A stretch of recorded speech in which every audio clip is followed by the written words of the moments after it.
Katie and Christopher will be married for 5 years before they give birth to a little girl named Charlotte.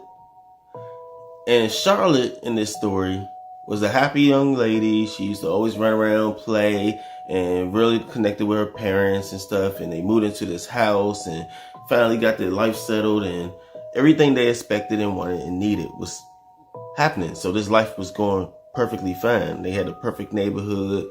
The neighbors was fun, and the neighborhood was quiet. You had a little police patrol at night and stuff. So, they were really in a safe place until November the 14th, where the break-ins would start happening. On November the 14th, they would all get settled in for the night, and they would go to sleep. And throughout the course of the night, they would hear sirens come down to a house that's like right near their house. And they would get up, and the husband, he wear his shorts and his tank top, and the wife would get up, and they hear noises, and they go down there, and they notice that one of the police is at one of the neighbors' houses that's 2 houses down. During the investigation and them being nosy, they go downstairs, look out the door, and they see the investigation going on. They see the body coming out of the house, and now they know someone in the neighborhood had died. They know people in the house, but they're not sure who died yet. And all of a sudden, the police come and say, "Hey, did you guys hear any type of noises or anything throughout the course of the night?" And they say, "No, we didn't hear anything, actually, until you guys pulled up with your sirens and stuff. I mean, it's been a quiet night. This has always been a quiet neighborhood. It's never really been." And the police also say, "Yeah, well, I've been patrolling this neighborhood for over 10 years, and I've really never heard of a break-in as well." And basically, they would say that, share a couple more words, and then they part ways. After the police had said his few words in exchange, and then he left and he part ways after asking them questions, and they went back in the house and they went to sleep. The next day, they'll find out that 2 people in the house actually got killed. It was a husband and wife that lived there, and they both were killed. Someone came in the house in the middle of the night and shot him point blank range. And then the good 2 days later, they'd be asleep again, and all of a sudden they would hear sirens and stuff around 5 o'clock in the morning come barreling down their street, and they hear fire trucks and stuff. And all of a sudden, another neighbor's house was broken into. And this round, that house was actually caught on fire. They burnt the house down, and one of the persons in there had passed away, smoke ventilation, and the other 2 had made it out. So Katie and them is like, okay, now this neighborhood is starting to get a little, scary. And Christopher is agreeing. He's like, I don't know if this is a perfect neighborhood for us to be in. So 2 days later, they go to sleep at night, about 5:30 a.m. They would hear the sirens coming to a house close to them, which is their neighbor's house. And now they like, something weird is going on in this block. And then the police would come, and the crime scene tape would go up. And this round, somebody else was shot point blank range. It was one of the neighbors and very good friend of theirs. And Christopher was like, you know what? This is getting too close to home. So they would pack up, and then they would move to another whole area. Once moving to this area and getting settled in, Katie would go down to the local school and enroll Charlotte in school. And now Charlotte's going to school in this new neighborhood. She's making new friends, and days will go past. And, the husband, Christopher's getting back to work. And Katie, she's doing her thing. She's going back to work. And Charlotte, she's doing her thing in school. And everything's running smooth until the following 3 weeks. 3 weeks later, Charlotte will go to school, and she's hearing around her friends, and her friends talking about something. You heard about a house that got robbed, and somebody came in there and shot 2 people point blank range, and all this other, crazy jazz. And she's like, oh my God, that reminds me of my old neighborhood. And she got to tell them stories about her old neighborhood to her friends, and friends like, ooh, yeah, that kind of sounds like similar to what happened. Maybe you should say something to police. And she was like, no, my parents just said we should probably stay out of it. And then all of a sudden they would go home, and they getting settled in a new house, and they go to sleep that night. And that night it'll start all over. They would hear ambulance come barreling down the street. They hear fire trucks, police officers, and everything come speeding down the road, and it'll go to the house across from them. Somebody broke in the house across from them, went upstairs, shot both people in bed, point blank range, but didn't take anything. Left all their assets, left all their money and stuff. So now the police is like, okay, that's kind of crazy because this neighborhood never had that type of drama or anything like that. And then a couple days later, you would see another house breaking and the police coming around 5 o'clock in the morning. And it started all over again. So that time it hit like 4 houses. But this one really struck close because the 5th house they hit, in the middle of the night, somebody came in, went up the steps, pointed the gun, point blank range, right at Katie, and fired one single shot right into the middle of her head. Katie died instantly. David will wake up, see his wife dead. Her daughter comes running in the room. She's crying. And there's no sign of forced entry. There's no sign of break-in. They just know whoever this is, they thinking, the police is thinking, this person's getting really professional. And, you know, we got to find this person fast because now he's hitting another neighborhoods. Meanwhile, they get up dressed for the funeral and stuff, and they get, you know, their wife buried, and, you know, Charlotte is now looking at her mom, and she's just, you know, she's devastated, and they get through the funeral and they get past this. So now it's just Christopher and Charlotte left. Meanwhile, after the funeral service and stuff was over, you know, Charlotte nor did Christopher could withstand being in that house at this point. So they both decided to pack up and go to a local hotel, stay there for a couple of days so they could figure things out, and maybe David can get an apartment and, you know, just something for them too. And, you know, they still moaning over the whole death of the mother thing and somebody coming in their house and shooting point blank range. And then the father, you know, waking up, well, Christopher waking up and looking at, you know, it's just a lot to process for them. So at this point, you know, they went on, he got a hotel, they sold the home, and they found the buyer and they sold the home, and they went out and they got themselves a nice apartment. And all of a sudden, days later, it'll start all over again. Somebody in an apartment downstairs on the bottom floor, they'll hear police and stuff 5 o'clock in the morning coming to the building. And then all of a sudden, you know, someone was shot, point blank range. And then all of a sudden, the following night, you would hear the police going to another building, and they were going there, and someone was shot, point blank range. And then this would go on to happen numerous times until it happened to the unit next door to them. And the father said, this is getting crazy. We have to move. So when they moved into this new house, they actually moved next door to a police officer. And he was a state police officer. He was well trained. You know, he had a K9, and, you know, he was one of those fitted type guys where, you know, somebody come in that house, you got trouble. And later that night, someone tried their hand. The officer would report that he was asleep, and he would hear a glass break on the backside of his house. And when he comes in there, the suspect comes up, he points the gun, and right as he points the gun, the officer was already prepared. He lunged forward, knocked the gun out of the suspect's hand, punched the suspect right in the face. The suspect hits the ground. He puts the suspect in cuffs, gets him up, and then he'll walk up to the front, and then he'll call 911 and say, hey, this is Officer such and such, and give his badge number. And right there, when when the police came, this big investigation came about all the past murders and everything, and all the locations the murders happened at and stuff, and they will find out that this has been occurring for a long, long time, and we've been waiting to catch this suspect.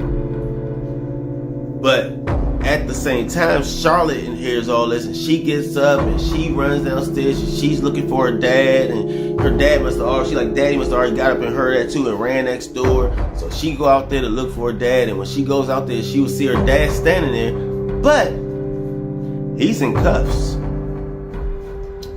The reason he's in cuffs because when the officer put those cuffs on him and got him up, he smacked him, and then he snapped to, and he panicked, and he looked around, and he's like, what is going on? What am I doing in this house? And he was sound asleep because he did all this while sleepwalking every night.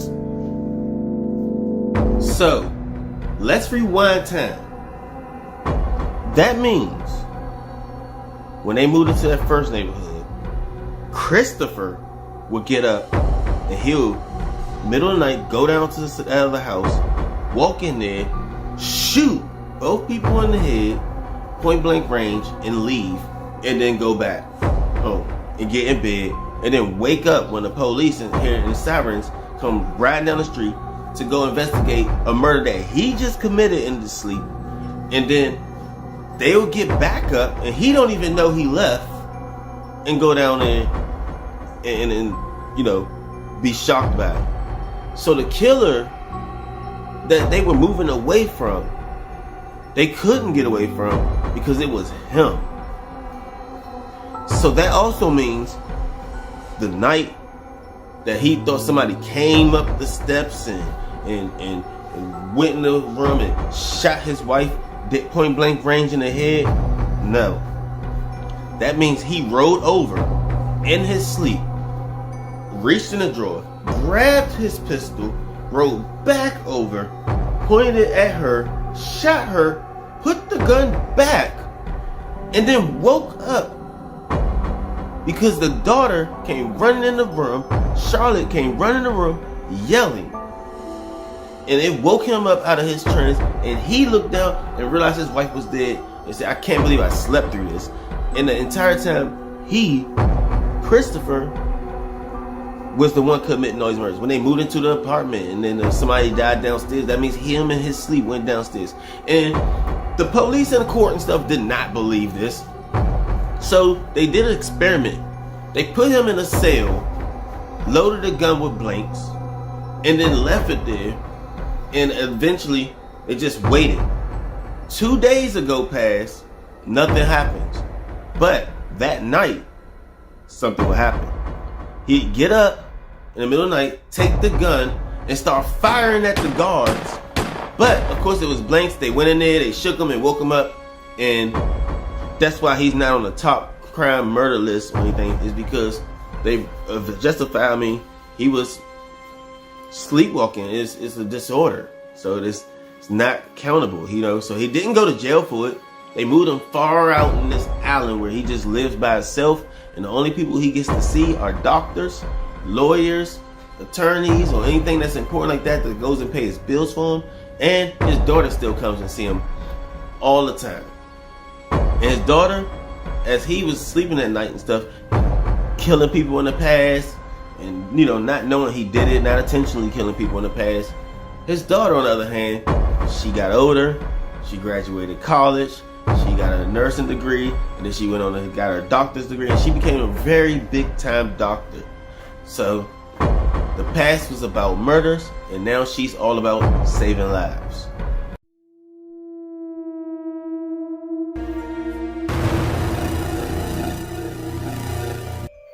This story is about Stacy. Goes home every night. She's a regular type person, worked a lot and barely got much rest, and she also suffered from this thing called sleep apnea.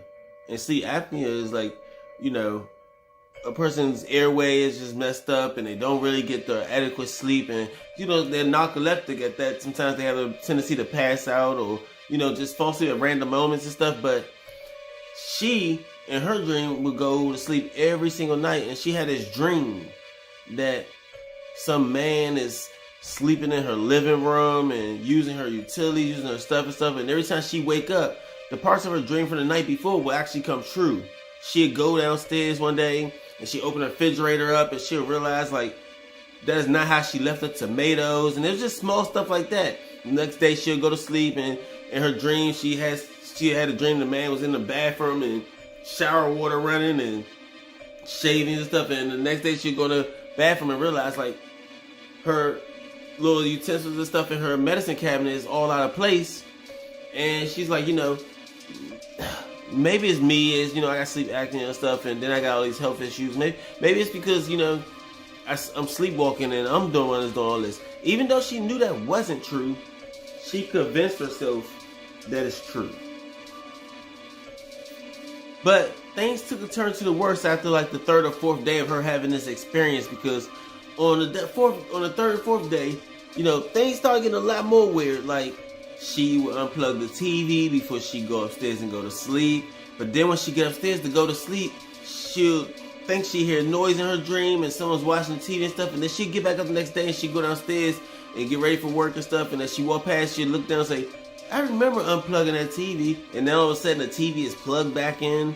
And then the day 4, she'd go to work and stuff, and she'll come home and she's tired. And this round, she's sitting downstairs, and in her dream, she falls asleep on the couch. In her dream, she feels like some strange, tall, dark-figured man is like standing over her and like putting his hand in her face. And and then after a while, she'd sleep for a while, then she'd wake up, and then she wake up pouring in sweat. She look around, nothing's going on. She go upstairs, go in her room, and then she'll lay back down. And when she go back to sleep, it was like everything just started over again. Around, she'd go downstairs, and she'll realize like the back door is kind of crocked open. But she was thinking in her head, like, I was probably sleepwalking again, and maybe I left the back door open. But again, she convincing herself everything to believe that this is not true. So the next day, they would go to this little get together, and she's over there, and she's talking to her brothers and stuff. And she just funnily, jokingly brought this up, said, I just have some feeling that some man is like, I have this dream every night, some man is in my house, and he walks around and he's watching TV. It's almost like he's living there while I'm sleeping at night. And the brothers would laugh it off and stuff, say, hi, yeah. But that if you think you're hearing stuff, then maybe you really are. You want me to come check on you sometimes or something? She's like, no, I'm fine. And they kind of blew it off right there. But later on that day, she would go in the house, and she realized that her door is still propped open again. And she's like, oh, I must have did it. But then she started looking around. There's some juice missing out the refrigerator. And this round, she go in the bathroom, and there's hair shavings on the sink. And she's like, okay, now this seems weird. Am I really dreaming? Am I really doing this? Is it because Brad probably came past the other day or anything like that? She's like, this when the story gets weird. The story goes from a dream to terrifying. Stacy would go home one night. In this round, as she's walking in her house, she gets stopped by a neighbor, and then the neighbor is going to say, Stacy, hey, you have a new gardener or something? She's like, no. She's like, oh, because some man was walking around your house earlier, and he was taking photos and measuring stuff and all this stuff. And I thought you might have had like a gardener, or maybe you was about to do some yard work or something. And she said, no, not at all. And now she'll tell her brother about this. So her brother goes on full alert, and he's like, maybe you're not dreaming. I mean, I know you have sleep issues and stuff, but maybe it's not a dream. Maybe something really is going on. Maybe it's a sign. He's like, but maybe I ought to come check on you sometimes and stuff. And she said, all right. And at that night, she went to sleep, and she had this really bad dream. I mean, this guy was walking around her house. He was terrorizing. He was throwing stuff, and he was kind of trashing the place. And in her dream, she's having all this. But on the other note, Stacy's brother, Tim's at the house, and he's having a dream that night. In his dream, he would see some crazed man messing with his sister and stuff. But long story short, the dream got so bad that he got up and he said, you know what? I have to go check on Stacy. So he jumps in his car. He goes driving down the street. He goes over to Stacy's property, and what he sees shocks him. Right as he's driving, he sees some guy going across the lawn, and then he hears a phone call, and it's Stacy calling him, and she says, this round, I'm woke, and I hear something. I think there's someone living in my house. I think it's someone downstairs right now. And he said, I had a dream there's something going on. He said, I'm on my way to your house. Like, okay, get here quick. And she was being quiet. So then as the brother pulls up, and Tim arrives, he goes around the backside of the bushes. He don't want to be all loud, so he goes around the backside, and he's peeking through the bushes, and he's looking over at her house, and he's like, stay on the phone with me. There's definitely someone in your house. Everything in her heart sunk, because now what she thought she's been dreaming of, she's terrified because it's real. And she couldn't help but notice it. And so she creeps over to the door. She's being quiet, and she opens the door, and she would look, and she say, I could see him. And he said, hide. And she would close the door, and she would slowly slide the dresser in front of it. When she slides the dresser in front of the room door, she'll go over into the corner, and she'll sit down, and she'll ball up in the corner. But what she don't know is that the guy heard her slide dresser, and he would grab a kitchen knife. He would go running up the steps, and now she can hear him, and he goes over to the door banging. The brother sees it. He says, stay on the phone. He said, don't get off the phone. I'm coming. And he goes running across the field. Now he's jetting there because he says, it looked like he's coming up the steps to you. And now she's terrified because she know he's coming up the steps, and he's scared and she's scared, and he's trying to hurry up and get in there. So he jumps across the yard. He goes through the back door. He like props it open, and he comes rushing in down there, and he wham, and he hits the guy, and then the guy goes flying backwards. Then he kicked the guy, and all she can hear in her room is all this tussling going on there. So she know her brother's in there, and she know this fight is happening, and they just go back and forth, blow to blow. And before you know it, the brother gets the best of this guy and sits him down, calls the police, and then before you know it, there's a bunch of blue lights and red lights, and they all coming down the street, and she comes out of the room, and she's terrified, and she sits in the back of the car, and as the police is dragging this man out of the house, she just looks out the window with a stuck face like, oh my God, this man has been living in my house. And when the police went to investigate and asked this guy, what was he doing in his house? He said, I thought the house was vacant. And that's why you should never sleep with the lights off. Because he thought the house was vacant. And then when he found out that she always just comes in every day and she goes to go sleep, he was like, well, it's too late. I already kind of got comfortable being here at nighttime. So he just stood.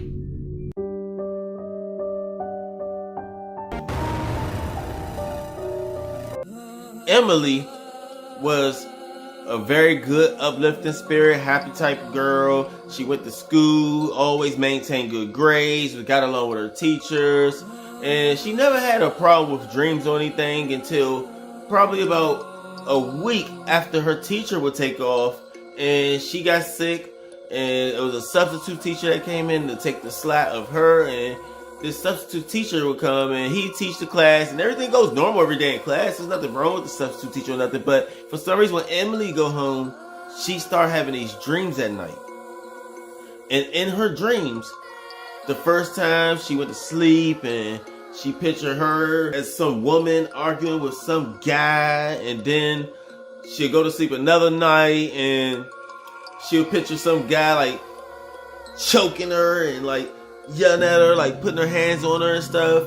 And then another night she'll go to sleep and maybe she had a dream about the guy, he was about to stab her, and basically these dreams just got badder and badder. So eventually she started talking to like a therapist, and her parents kind of got concerned because these dreams wouldn't stop, and before you know it, she's in a whole mental breakdown about her dreams, and she keeps saying like some guy is hurting her and stuff. So now they start thinking paranormal. They call a priest over to try to help her, but the priest would come over and he would kind of say a couple of prayers with her, put his hand on her head, hit her with holy water and stuff, but she still kept having the dreams. As a matter of fact, they got even worse. One time that he stabbed her to death and she actually died, and then all of a sudden she have another dream that she was standing on the edge of a cliff and this guy would just pull his gun out and shoot her and she fall down to her death. And it started getting so bad that her friends in school, when she go to school and stuff, would start picking on her and stuff. But this substitute teacher, he would start hearing about these dreams, and he gets so involved with her, and he's like, so what happened next in this dream? And here, let me try to pray with you, let me try to get you to forget these dreams. And he got really close to her, to the point where when she had these dreams at night, she would go to his classroom specifically just to tell him about her dreams and the updates and stuff. And every time he would tell her, he almost act like he feels the dream. She felt like she could relate to him. Like he just like really felt like he understood the dream. And she vented to him, and he always wanted to know more. And then before you knew it, he started coming past the house and checking on her and talking to the parents and just trying to really get more information, just trying to say he's there to help. He was a very supportive teacher. A couple days later, after her still having these dreams and stuff, her friends in school would really start bullying her. One time she's outside and she's on the phone waiting for a ride, and all of a sudden you see 3 girls come up behind her and they picking on her about her dream, like, oh, little girl having dreams and blah blah, and saying all this bad stuff and everything. So after a while, it started hitting social media, and before you know it, this story went viral. Now a lot of people hear it, but it also, when it goes viral, it went across the desk of a detective. And Detective Hank would read through these papers, and he reading through some papers and stuff and looking at old cases and stuff, because for him, even though the priest came to the house and these people, this person came to the house and this teacher came to the house and this family member and everybody was trying to help her, he was on another agenda. He actually went to the house this time and said, you know what? I would like to hear this story. And she would tell him 2 separate stories. First story, she would tell him all about her getting in an argument with some guy and he's choking her and then he stabs her to death. And then another story he's telling her about her getting in a one-on-one and she has to try to fight back with some guy and he took her to a cliff, pointed a gun point blank range at her and pulled the trigger.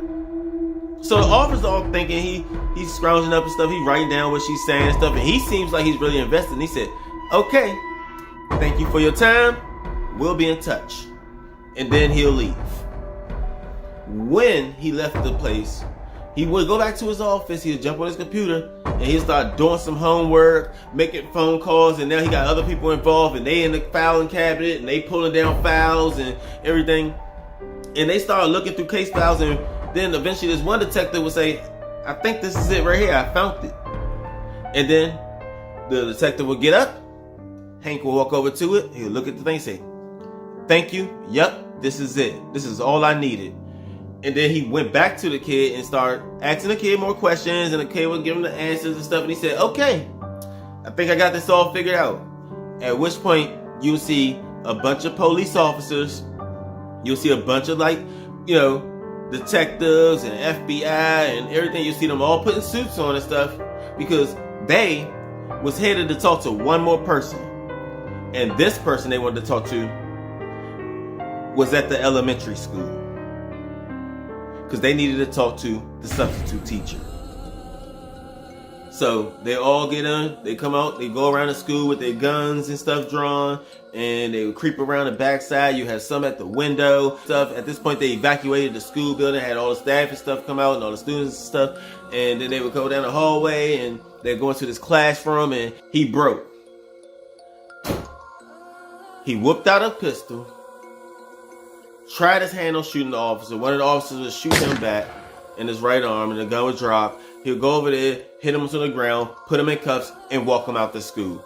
Once the officers had him in cuffs, then the officers would go up there and start talking to him, and they say, so this happened, and they take some fingerprints from him, and then they'll go ahead and go back, and then they'll get the little girls, and they ask them, her to describe the type of woman she was, and she'll describe her picture down to a T of how she looked in these dreams for each woman she played. And then he said, okay. He drawed up the sketches, sent it to a sketch artist, got the sketches made, and before you know it, he closed a very big case. Because 10 years prior, the substitute teacher brutally murdered his wife. He went up there, he strangled her, he killed her. Stabbed her. Weeks prior to her having these dreams, the substitute teacher, Jeffrey, was the teacher's, Katie's, husband, opposing as a substitute teacher, coming to that school to work, when the entire time he was just trying to make it not noticeable that he actually, in fact, did take his wife on this camping trip, and it wasn't a real cliff or nothing. It was a hill, and he took a gun point blank range and he shot her after a very big argument. And then he knew he had to cover it up, so he went to the school and he played this substitute teacher, and he got all invested inside of Emily's story and stuff, and he wanted to know about it. He going past the house and stuff. All of that was because he was shocked that this was the case from his ex. This was the case from his ex-ex. This is the case from, if you follow me, this goes back. So he got so invested because he couldn't believe he was hearing a story that only he knew. But if anybody in there can drop a comment to tell me exactly what it is that you guys think about this girl's dream being equivalent to this story, please, I would really appreciate it. But if you guys are into these type of stories, go ahead and smash the notification bell, hit the subscribe button, hit the like button, so you don't miss any of my 3 to 4 weekly uploads. That's gonna do it, guys. See y'all.